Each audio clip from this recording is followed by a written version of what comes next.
Hi, guys. It is I, Becca Lori Hector here, and I am back with Being Becca Live. So welcome. Thank you guys so much for joining me on this late Tuesday morning or afternoon, wherever you are. Wow, I am feeling a little bit more chipper today than I was if you watched me on Sunday, and probably even last week. I was feeling a little exhausted even then. You guys, I had a few days off thanks to Antonio's good decision making, and we are back on track. And as you can see, I am feeling much better. I am much more rested. We are less stressed. The house is clean, you guys. Not only is the house clean, but the food truck is clean and ready to go again. And my laundry is all done. So that means today, you guys, I am back on track. I'm feeling much more like myself. I am not back at 100%, but I am definitely feeling like I'm getting back up there. So welcome back. Thank you for joining me. Thank you for being here to experience this side of Low Spoons, which is when you are coming out of it, I guess. Yeah, that's kind of how I'm doing, feeling, being at the moment. But it was definitely a wise choice. We got a lot of things that were weighing on both of our heads done this week, which was super, super, super important. I cannot emphasize enough how important that was. I was really feeling so depleted that I almost didn't even realize that I was that depleted. So you guys, I am back and I'm feeling much better, and I'm excited to talk about some stuff today that I hope will be helpful to you guys. Hey, Nancy. Hey, Bill. Hi, Karen, CV, Miriam. Everybody's coming in. It's so good to see you guys. Thank you again for taking the time out of your weeks and days to join me here on live stream. And for those of you that don't catch it live, I see you out there, and I know you're watching. The views from last week were epic. They were off the hook, you guys, for me. The thumbs up, and now I'm getting new viewers. So something about what I'm doing is working. It must be resonating with you guys out there. So I'm going to keep doing it. And I'm going to let you know kind of how I'm feeling in the now, right? You've sort of watched me go through all this low spoonness and process through it. And now I'm on the other side of it, where I am recouping all of my energy, and I'm ready and better to get back into enjoying what I took such a long time to build, right? Half of the building is to be about enjoying it. And I haven't been able to yet. And that's what's coming. That's what's happening. Coming up for us is this week. And so everything's not perfect. The generator is still not broken. It's still broken. So we're still on the old generator. And we're going to have to plug some extra things in. The fryer is still broken. There are little things that didn't get addressed. But the things that were kind of affecting our mutual mental health, like the lack of cleanliness in our house, those things got taken care of, and I feel lighter. So I am going to complete that circle today by doing my drawers, which is something I've wanted to do for, I think it's almost 4 months now. I want to clean out my drawers. All of these t-shirts that you see me wearing, my favorite t-shirts, are wrinkled now because they are shoved into a drawer that they don't fit in. So I am going to clean out my life a little bit and lighten up my drawers and give away what I honestly may love but will not ever wear again. And so that is what I'm doing kind of after this afternoon, after we hang up. After we're done with the live stream.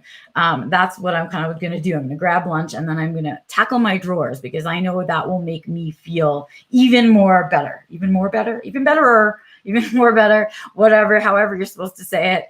But I know it will. And so let's talk about that a little bit. Why does it make us feel better? Well, there is truly this an aura almost around when you stop taking care of your personal needs, right? So when the dishes aren't getting done, when the house feels disgusting and dirty, when your drawers aren't opening and closing, when you haven't showered in a while, when other things are happening, it is uncomfortable to live that way. And it tends to really grow our depression and grow my depression. And you know already I'm sitting in seasonal depression. So why trigger it? And so here I was feeling depleted. And I know that part of the recharge for me is getting my life back in order, my physical space back in order. So that means for me what it means, right? My drawers make me feel messy. If the house isn't clean, it makes me feel messy. But I know that going out of my way to use the few spoons that I have for those things has saved me on more than one occasion. And I call it back to basics, right? I say it all the time. When you're feeling overwhelmed, when you're feeling tired, when you're feeling drained and unmotivated, and you are about to be couch blob, right? You can feel that coming. That is the time to get off your butt and do one little thing each day that makes you feel a little bit better. Not these big, overwhelming tackle things that might have to do with work, that might have to do with bills, that might have to do with other things, but the stuff in your physical environment. Because truly waking up in a physical environment that feels good to you starts your day off in a better way. You feel ready to face the day when your environment feels like that. And so I talk about that a lot in the class, right? I talk about how we've sort of all become complacent about our physical spaces and also where we physically wake up every day and things like that, right? So some of us may be feeling really unhappy and uncomfortable in our living arrangements, right? Where we are, whether it's who we live with, the environment that we live in, whether it's a house or an apartment or whatever, or even the physical space we live in, via whether it's a city or if it's too rural for you or it's too urban for you or it's too loud for you, or maybe it's the wrong climate for you to be living in, right? All of those things, your physical space has such a huge part of how you're feeling in every day that I cannot emphasize enough the importance of taking care of it, of making it a priority in your life, and of kind of making the choice to be waking up every day in a place that you want to be. And that was my biggest purpose, right? That was my biggest goal when I first set out on creating this life I don't need a vacation from. When I was doing the first steps of self-defined living, I knew that I was unhappy where I was living. Both the physical space of where I was living, the fact that I was living in an urban space and that's not where I wanted to be, and also in the climate that I was living in. None of those factors fit me or felt good. And I knew that was the place that I needed to begin on this journey of sort of rebuilding a life, of knocking down my old life and rebuilding it around my diagnosis. Other things I've noticed that we all kind of do when we're late diagnosis folks, or just generally autistic, is that we build our physical spaces with awareness of social judgment. I don't know how else to say that. Many of us don't have needs for some of the more traditional spaces in a home or the traditional design requirements. Many of us feel particular about certain colors, and we feel good in certain colors that may not be traditional colors to paint your house, that might not be traditional colors of clothing to wear, or whatever it is. And I like to surround myself with the things that I love and enjoy. And because some of the things that I love and enjoy are a little bit odd, or maybe aren't right for my gender or my age or whatever, I have absolutely hidden those things away in the past in a bedroom. My bedroom was always my sanctuary space, and I never let anybody in there because of all of those things, and because it was really my safe space. And now as an adult, I understand that I need to do that with my whole space, not just my room.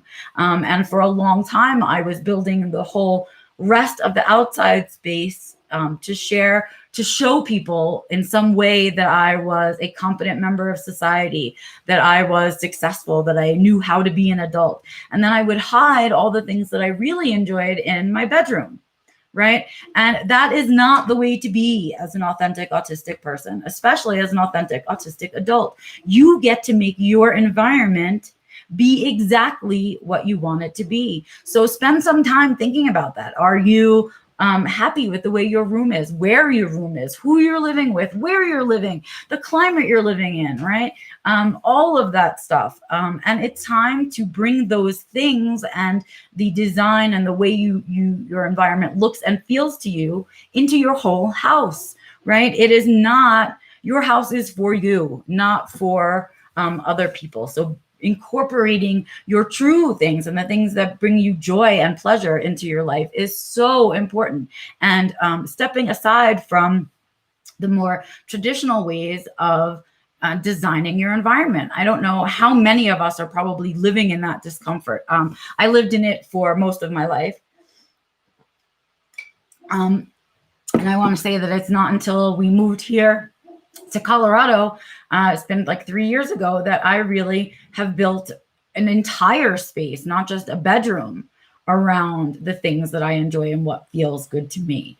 And it is amazing, right? So what I want you to do, it's going to be sort of a short, I guess, live stream, because it's not a big, long topic, but I spent a lot of time thinking about how physically and mentally different I have felt in the last couple of days since we addressed what was going on, and we've cleaned the house and cleaned and gotten things in order and taken care of these big ticket items. How much lighter I feel, how much better I'm sleeping, and how much of that was because I wasn't able to have spoons to take care of the clutter, the messes, the piles, the dust, the things that needed to be vacuumed and cleaned.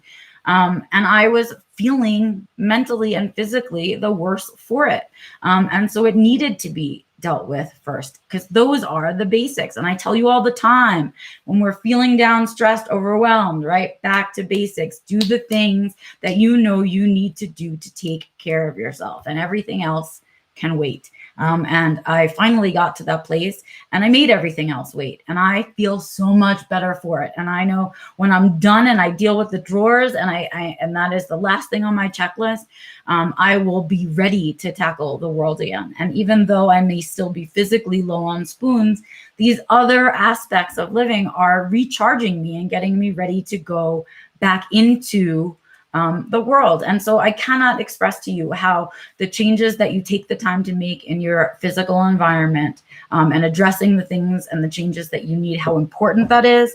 And then remembering the upkeep of that stuff is just as important. So know that when depression sneaks in, our first instinct is to let go of all of those things, to not shower, to not eat right, to not sleep right, to do other things, to not take care of our house, and to sit on the couch and be a lump.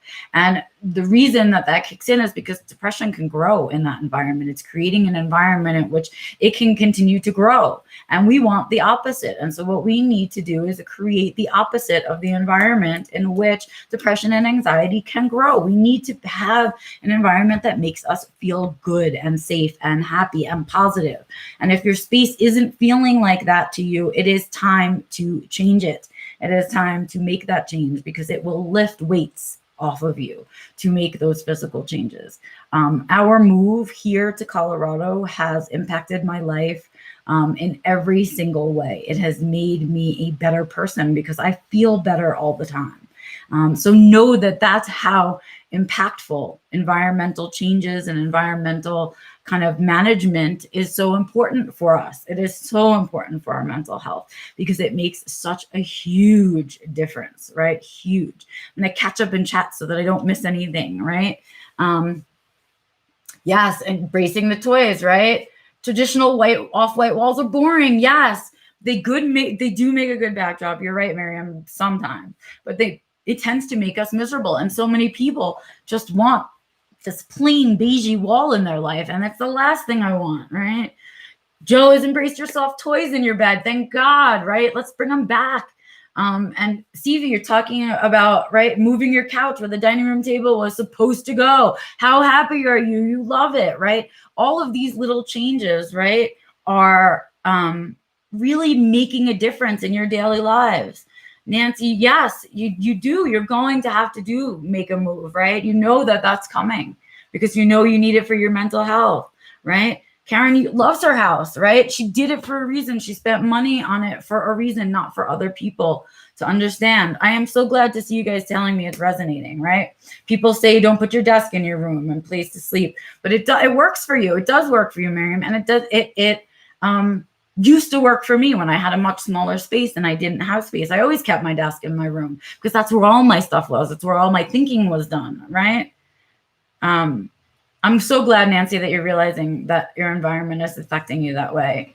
Yep, definitely. I'm Someone here saying that they put too much sentimental value on things, and they're hard to get rid of. Yes, but when you do, it feels so much better. Stevie can talk to you all about that. She was faced with things in her closet that she didn't want to deal with, and she can tell you how much better she feels for having decided it, right? For having to hold an item and decide if the memory is in here and the importance is in here, or do you really need that physical item, right?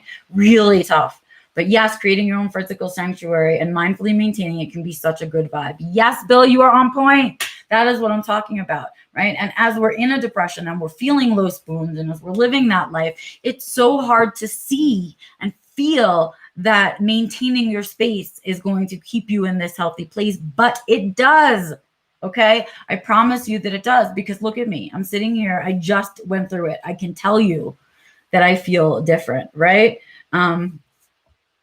I know, yeah, not at the point financially to build your own home, but there are small things you can do. And yes, that's what I'm talking to you guys about. I love seeing that you're thinking in that way, because even if all you have right now is your bedroom and that is your sanctuary, well, keep it clean, maintain it, make sure it's painted the color that you like. Are your sheets comfortable? Do you have the things you want in that room? And practice in that small space. Not everyone has a whole house to themselves. A lot of us have roommates and share space.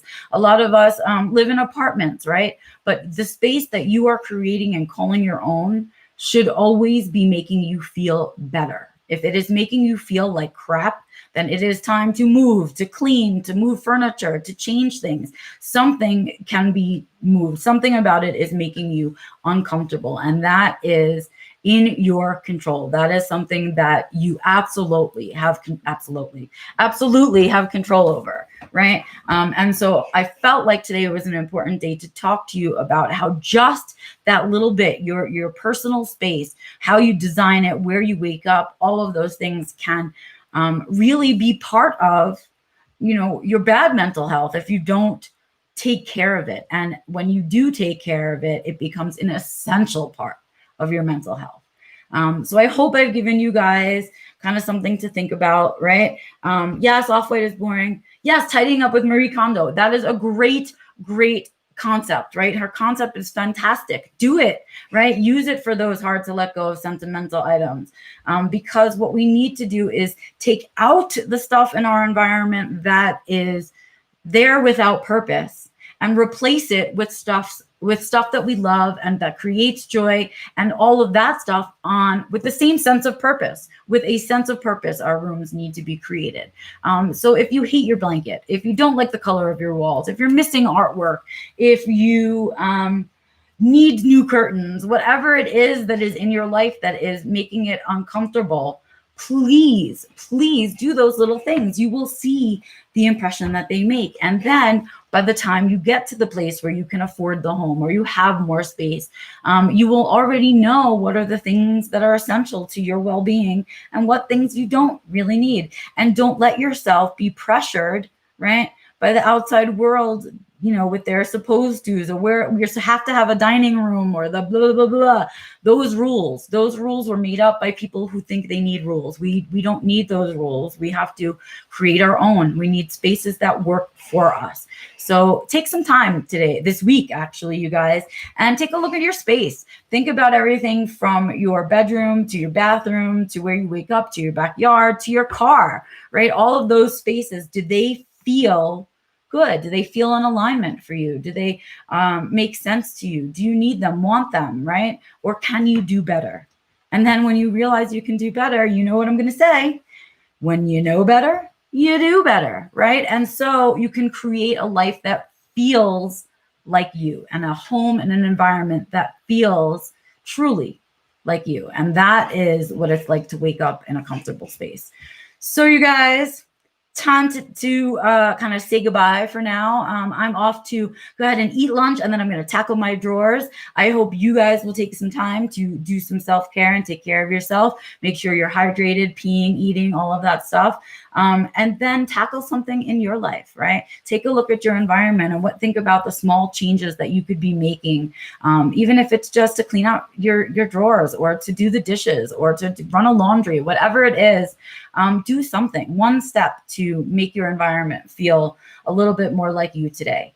And this week, right? Let's tackle it as a weekly challenge, I guess, because it's important that we check in with that stuff.